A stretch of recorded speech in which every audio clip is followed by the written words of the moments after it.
दामोदर नदी को पॉइंट डाल के लिखिए नोट। दामोदर नदी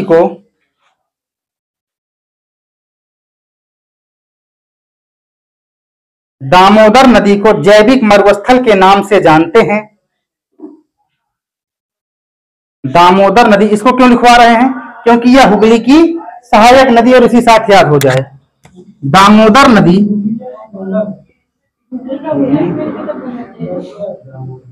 पहले ये हुगली में मिलेगी, फिर जो है ये गंगा में आगे पश्चिम बंगाल में मिल जाती। देखिए दामोदर नदी, दामोदर नदी को जैविक मरुस्थल के नाम से जानते हैं।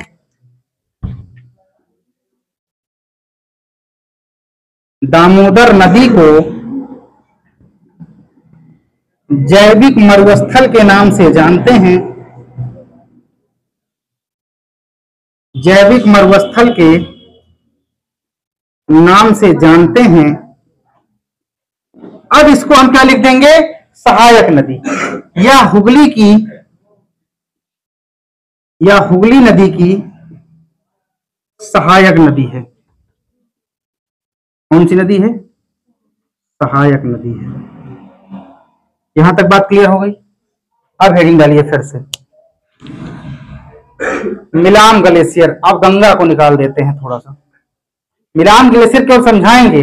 पहले गंगा नदी तंत्र नहीं पढ़ाएंगे, पहले सिंधु को पढ़ाएंगे क्रम से, क्योंकि हिमालयी नदियों से पहले हम पढ़ाएंगे क्या?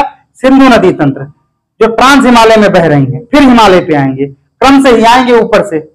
लेकिन पहले मिलान को समझा देते हैं। इतने पॉइंट समझने हैं तो समझ लीजिए, फिर क्यों नदियां नदियां पढ़ना रह जाएगा। देखिए मिलान ग्लेशियर, इस पर चर्चा कल करेंगे। आ गए हैं।